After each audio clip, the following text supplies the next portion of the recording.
Assalamualaikum warahmatullahi wabarakatuh. Perkenalkan, saya Fakrana Fadila dari Program Studi Administrasi Pendidikan Fakultas Ilmu Pendidikan Universitas Pendidikan Indonesia.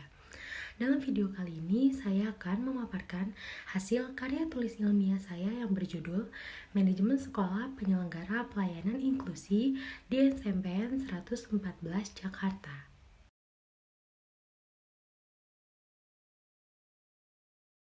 Yang pertama yang akan dibahas adalah latar belakang pendahuluan. Pendidikan adalah hak yang dimiliki oleh semua warga negara tanpa terkecuali, termasuk anak disabilitas fisik ataupun anak dengan berkebutuhan khusus. Bagi anak-anak yang memiliki gangguan disabilitas fisik dari tunanetra, tunarungu, tunawicara, tunadaksa, dan juga yang lainnya, maupun dari mental intelektual atau tunagrahita dan juga sosial emosional, dan juga untuk anak penyandang autis mempunyai hak untuk mendapatkan pendidikan secara utuh. Menurut Ilahi tahun 2016, pendidikan inklusi merupakan konsep pendidikan yang tidak membeda-bedakan latar belakang kehidupan anak karena keterbatasan fisik maupun mental. Layanan pendidikan untuk anak disabilitas seperti SLB maupun SDLB yang telah ada ternyata masih kurang cukup untuk memberikan fasilitas yang layak bagi anak disabilitas untuk mendapatkan pendidikan yang utuh. Dalam dunia realitas yang ada, masih banyak anak disabilitas yang belum mendapatkan pendidikan secara utuh ataupun merata. Dengan dalih terbatasnya sekolah anak penyandang disabilitas karena kurangnya guru pendidikan khusus, kurangnya sarana prasarana, dan mungkin aksesnya masih cukup jauh, sehingga pemerataan untuk anak disabilitas masih belum tersalurkan atau masih belum sempurna. Pendidikan inklusi adalah sistem penyelenggaraan pendidikan yang memberikan kesempatan kepada semua peserta didik yang memiliki kelainan dan juga memiliki kompetensi kecerdasan atau bakat istimewa untuk mengikuti pendidikan atau pembelajaran dalam satu lingkungan secara bersama-sama seperti peserta didik pada umumnya. Surat Keputusan Kepala Dinas Pendidikan Provinsi Daerah Khusus Ibu Kota Jakarta nomor 623 tahun 2011 penunjukan nama-nama TK, SD, SMP maupun SMA sederajat menetapkan bahwa SMPN 114 Jakarta ditunjuk sebagai salah satu sekolah penyelenggara pendidikan inklusi yang mempunyai kewajiban memberikan akses pendidikan yang seluas-luasnya bagi peserta didik yang berkebutuhan khusus untuk memperoleh pendidikan yang bermutu. Selanjutnya ada data siswa disabilitas ataupun data siswa inklusi yang ada di SMPN 114 Jakarta. Dapat dilihat dari data tersebut bahwa SMPN 114 Jakarta cukup mempunyai anak disabilitas dengan jenis hambatan yang berbeda-beda. Selanjutnya ada data sarana dan prasarana untuk pendidikan inklusi yang ada di SMPN 114 Jakarta. Selanjutnya batasan masalah. Agar memudahkan penelitian serta permasalahan dalam penelitian ini tidak meluas, maka disusun secara konseptual dan juga kontekstual sebagai berikut. Secara konseptual, penelitian ini dilakukan untuk mengetahui efektivitas sekolah penyelenggara pendidikan inklusi mulai dari desain pembelajaran, sarana dan prasarana pendukung, serta guru dan guru pembimbing khusus yang ada di sekolah. Lalu, secara kontekstual, penelitian ini mengenai pelayanan inklusi yang ada di satuan pendidikan format tingkat SD, SMP, dan SMA sederajat berdasarkan ruang lingkup tersebut. Secara konseptual, penelitian ini akan dibatasi pada sekolah SMPN 114 Jakarta karena fenomena yang akan diteliti berada di tempat satuan pendidikan di sekolah pertama tersebut. Selanjutnya ada rumusan masalah. Yang pertama yaitu bagaimana efektivitas sekolah penyelenggara pendidikan inklusi di SMPN 114 Jakarta yang terdiri dari desain pembelajaran, sarana dan prasarana yang mendukung pelayanan inklusi, guru dan guru pembimbing khusus, dukungan anggaran plan untuk pelayanan inklusi, dukungan kepemimpinan kepala sekolah untuk layanan inklusi, serta dukungan orang tua untuk layanan inklusi. Yang kedua itu apa saja faktor yang mendukung pelayanan inklusi di SMPN 114 Jakarta. Dan yang ketiga yaitu bagaimana hasil implementasi layanan inklusi di SMPN 114 Jakarta. Selanjutnya adalah tujuan penelitian. Yang pertama itu mengetahui efektivitas sekolah penyelenggara pendidikan inklusi di SMPN 114 Jakarta. Yang kedua, mengetahui faktor yang mendukung pelayanan inklusi di SMPN 114 Jakarta. Dan yang terakhir, mengetahui hasil implementasi layanan inklusi di SMPN 114 Jakarta. Selanjutnya ada manfaat penelitian. Manfaat yang dapat diambil dari penelitian ini adalah sebagai berikut. Yang pertama, bermanfaat untuk masukan terkait dengan manajemen sekolah penyelenggara pelayanan inklusi untuk memperkaya referensi terutama yang terkait dengan penelitian tentang program sekolah inklusi. Yang kedua, bermanfaat untuk acuan dan juga referensi dengan peningkatan pemahaman tentang manajemen sekolah penyelenggara pelayanan inklusi serta meningkatkan kualitas pendidikan di masyarakat luas. Dan yang ketiga, penelitian ini dapat menciptakan masukan yang ada pada penyelenggaraan pendidikan inklusi yang sebanding dengan tujuan pendidikan yang nasional, terlebih pendidikan inklusi yang ada di Indonesia.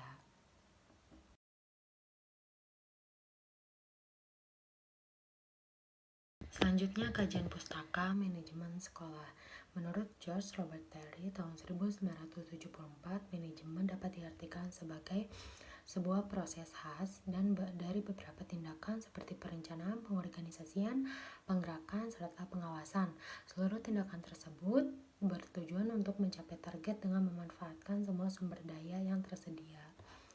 Fungsi manajemen menurut George Robert Theory dibagi dengan 4 fungsi dasar. Yang pertama ada planning atau perencanaan, yang kedua organizing atau pengorganisasian, yang ketiga activating pelaksanaan, dan yang terakhir ada controlling ataupun pengawasan. Selanjutnya, menurut Abdullah tahun 2011, sekolah berasal dari bahasa Latin yaitu school, sekolah, skolae, ataupun sekolah yang berarti waktu luang atau waktu senggang. Sekolah adalah sebuah lembaga yang dirancang untuk pengajaran siswa atau murid di bawah pengawasan pendidikan ataupun bawah pengawasan guru. Jadi dapat disimpulkan bahwa manajemen sekolah adalah segala sesuatu yang berhubungan dengan pengelolaan proses pendidikan untuk mencapai tujuan yang telah ditetapkan. Dengan manajemen sekolah yang baik, sekolah akan mampu menciptakan program-program yang lebih baik karena pemikiran sumber daya sekolah dapat diolah secara langsung sesuai dengan kebutuhan murid yang tersedia. Selanjutnya, kajian pustaka tentang pelayanan inklusi. Menurut Hildegun Olson tahun 2007, pendidikan inklusi adalah sekolah yang harus mengakomodasi semua anak tanpa memandang kondisi fisik, intelektual, sekolah sosial emosional, linguistik, ataupun kondisi yang lainnya. Pelayanan inklusi adalah bentuk penyelenggaraan pendidikan yang menyatukan anak-anak berkebutuhan khusus dengan anak-anak normal yang pada umumnya untuk belajar. Serta tujuan pendidikan inklusi sebagian dari tujuan hidup seseorang yang menunjang terhadap pencapaian tujuan-tujuan untuk menjadikan manusia yang kuat dalam menghadapi kehidupan, sabar, dan cerdas dalam memecahkan permasalahan yang ada. Lalu karakteristik dalam pendidikan inklusi tergabung dalam beberapa hal. Yang pertama ada hubungan, kedua kemampuan, ketiga pengaturan tempat duduk, yang keempat materi belajar, yang kelima sumber, dan yang terakhir ada penilaian. Selanjutnya ada definisi konseptual dan operasional. Definisi konseptual menurut Mindarti tahun 2016 mengumumkan bahwa pelayanan adalah suatu proses yang terdiri dari serangkaian tindakan, interaksi, aktivitas penting untuk menyampaikan jasa pelanggan di mana dalam penyampaiannya ini terdapat tujuan yang menghasilkan keuntungan. Tujuan dari pelayanan ini untuk meningkatkan kualitas pengelolaan pelayanan untuk masyarakat. Selanjutnya ada definisi operasional. Pelayanan inklusi memberikan akses bagi anak-anak dengan disabilitas maupun populasi umum untuk mengikuti kegiatan belajar mengajar tanpa melihat perbedaan maupun keterbatasan yang dimiliki karena mengakses pendidikan yang layak. merupakan hak setiap orang. Hal ini dapat diketahui dengan pembagian kelas yang reguler merupakan tempat belajar yang relevan bagi anak-anak yang berkelainan ataupun berkebutuhan khusus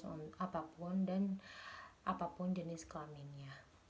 Selanjutnya ada penelitian terdahulu. Dari beberapa penelitian yang telah saya teliti, ada beberapa yang relevan dengan menggunakan metode kualitatif. Yang pertama ada manajemen pendidikan inklusi di sekolah dasar menurut Syaiful Bahri tahun 2022. Hasil penelitian ini menunjukkan bahwa manajemen pendidikan inklusi di SD Negeri Barabai, Kabupaten Hulu Sungai Tengah baik. Akan tetapi campur tangan dari pemerintah dan dinas pendidikan belum menunjukkan adanya kerjasama yang baik dalam menunjang pendidikan inklusi di SD Negeri 2 Barabai. Selanjutnya ada manajemen penyelenggaraan layanan pendidikan sekolah inklusi Nur Hayati tahun 2014. Hasil penelitian ini adalah proses penerimaan tenaga pendidik dan kependidikan sebagai sumber daya manusia di Sekolah Inklusi Sekolah Melati Indonesia Bekasi sebagai proses di dalam perencanaan sumber daya manusianya merupakan proses yang berulang kali dilaksanakan sesuai dengan kebutuhan sekolah dan biasanya dilaksanakan setiap awal tahun ajaran baru. Selanjutnya ada beberapa judul yang mungkin relevan. Yang pertama ada pelaksanaan sekolah inklusi di Indonesia menurut Indah Permata Dharma dan Binayati Rusidi tahun 2015. Ada pelayanan pendidikan bagi anak kesulitan belajar di sekolah inklusi menurut Muhammad Zulfikar Amiruddin Florentina dan kawan-kawan tahun 2021. Ada model pelayanan pendidikan inklusi di Madrasah Ibtidaiyah Ibtidatul Falah Dawe menurut Sultan tahun 2020. Pelayanan anak berkebutuhan khusus di PAUD inklusi menurut Lilis Mulyawati dan Hamron tahun 2020. Analisis pelayanan pendidikan teknik inklusi anak disgrafia studi kasus pada siswa kelas 3 SD menurut Muhammad Zulfikar Amiruddin tahun 2022. Analisis model pelayanan pendidikan bagi anak disleksia dan disgrafia di sekolah inklusi SDN Meruya Selatan 06 pagi menurut Septi Nurfadila Adela dan kawan-kawan tahun 2022. Selanjutnya manajemen pelayanan dalam peningkatan mutu pendidikan inklusi di Tulungagung menurut Primas Kron, Imam Fradi dan kawan-kawan tahun 2023. Selanjutnya kerangka berpikir manajemen sekolah penyelenggara pelayanan inklusi di SMPN 114 Jakarta dengan input yang didapat secara umum yaitu layanan pendidikan untuk anak disabilitas seperti ini ternyata masih belum cukup untuk memberikan fasilitas yang layak bagi anak disabilitas untuk mendapatkan pendidikan secara utuh. Selanjutnya di SMPN 114 Jakarta ini masih memiliki sarana dan prasarana yang kurang memadai serta kurangnya guru dari pendidikan yang khusus tersebut membuat proses manajemen sekolahnya kurang maksimal.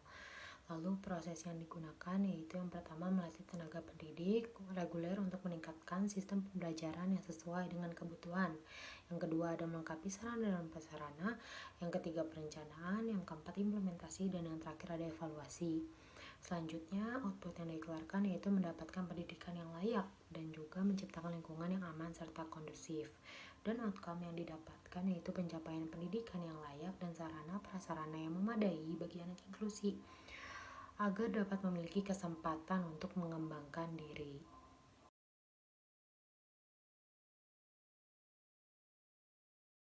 Selanjutnya ada metode penelitian. Yang pertama pendekatan penelitian. Penelitian ini menggunakan pendekatan kualitatif. Menurut Sugiono tahun 2012, metode penelitian kualitatif sering disebut juga dengan metode penelitian naturalistik karena penelitian ini dilakukan pada kondisi yang alami atau natural setting. Karena sifat dari pendekatan kualitatif sejalan dengan fokus penelitian ini, dengan ciri-cirinya yang pertama sumber data ini diteliti secara langsung, yang kedua disajikan dalam bentuk uraian atau deskripsi, dan yang terakhir penelitian kualitatif berkembang dan fokus pada proses. Selanjutnya ada metode penelitian. Metode yang digunakan dalam penelitian ini yaitu metode deskriptif dengan pendekatan kualitatif. Hal ini dikarenakan sesuai dengan kategori yaitu menjelaskan kondisi yang ada di lapangan. Selanjutnya ada lokasi penelitian. Lokasi penelitian ini berlokasi di SMPN 114 Jakarta pada Jalan Haji Muhammad Darpi nomor 2 RT 001 RW 013 Pelumpang Semper Kelurahan Tugu Utara Kecamatan Koja Kota Jakarta Utara. Alasan peneliti memilih SMP 114 sebagai lokasi penelitian karena beberapa peninjauan. Yang pertama, sekolah tersebut sudah sah menjadi sekolah inklusi dan terdapat kepala sekolah atau tim guru inklusi yang dapat dijadikan bagi peneliti dalam proses penelitian. Selanjutnya ada teknik penggalian data. Agar memperoleh data dan informasi yang akurat serta valid dalam suatu penelitian, maka penelitian menggunakan teknik pengumpulan data melalui yang pertama ada observasi. Dalam kegiatan observasi dilakukan peneliti di SMPN 114 Jakarta. Tujuan kegiatan observasi ini adalah untuk melihat pelayanan inklusi di SMPN 114 Jakarta. Yang kedua ada wawancara. Dalam hal ini, wawancara yang perlu dilakukan adalah membahas manajemen sekolah pelayanan inklusi dan juga layanan inklusi di SMPN 114 Jakarta. Untuk mendapatkan informasi ini, informan yang penulis pilih adalah kepala sekolah dan guru atau tim pelaksanaan sekolah di SMPN 114 Jakarta dengan bertemu langsung, bisa di sekolah ataupun di tempat yang dapat menyesuaikan keberlangsungan wawancara. Selanjutnya ada dokumentasi. Dalam penelitian ini, teknik dokumentasi di dalam pengumpulan data untuk memperkuat data dan informasi yang diperoleh dengan wawancara dan pengamatan langsung. Data yang diperoleh peneliti dalam dokumentasi adalah data yang berhubungan dengan pelayanan inklusi. Lalu sumber data. Dalam penelitian ini, sumber data ada pada penelitian kualitatif berupa kata-kata dan tindakan. Data lainnya yang dapat mendukung adalah dokumen dan lain-lain. Menurut Loveland dalam Moleong tahun 2013, teknik pengambilan sampel sumber data harus didasarkan dengan kepertimbangan dan tujuan tertentu. Dari hasil yang diperoleh, didasarkan dengan pertimbangan dan tujuan tertentu. Pada keterangan di atas, penulis menjadikan sumber data utamanya yaitu guru atau tim pelaksanaan sekolah inklusi, kepala sekolah, dan juga siswa disabilitas di SMPN Negeri 114 Jakarta. Peneliti memilih orang-orang tersebut karena data yang akan didapatkan lebih valid dan juga terbuka. Selanjutnya ada teknik pengolahan data. Menurut Sugiono tahun 2010, yang dimaksud dengan teknik analisis data adalah proses mencari data, menyusun secara sistematis data yang diperoleh dari hasil wawancara, catatan lapangan, dan juga dokumentasi. Model analisis data yang digunakan dalam penelitian ini yaitu model Mills dan Huberman. Model analisis kualitatif yang dikemukakan Mills dan Huberman tahun 2014 bahwa aktivitas dalam analisis data kualitatif dilakukan secara interaktif dan berlangsung secara terus-menerus sampai tuntas, sehingga datanya jenuh. Ukuran kejenuhan dan data dapat ditandai dengan tidak diperolehnya lagi data atau informasi yang baru. Kegiatan dalam analisis data menurut Mills dan Huberman meliputi yang pertama dan penyajian data, kedua ada reduksi data, yang ketiga ada verifikasi data, dan yang terakhir ada penarikan kesimpulan. Pada objek yang diamati dalam penelitian ini yaitu dilihat dari sumber data, peneliti melakukan fokus objek pada beberapa bagian saja, diantaranya ada sarana-prasarana, ketersediaan jumlah guru untuk penyelenggaraan inklusi dan lingkungannya di sekolah. Selanjutnya dokumen yang akan didalami oleh peneliti itu, dalam penelitian ini dokumen yang akan didalami berupa data siswa inklusi, data sarana prasarana program semester inklusi di SMP 114 Jakarta, dan juga data pembinaan inklusi di SMP tersebut. Baik, karena proses pemaparan sudah selesai, kurang lebihnya mohon maaf. Wabillahi taufiq wal hidayah. Wassalamualaikum warahmatullahi wabarakatuh.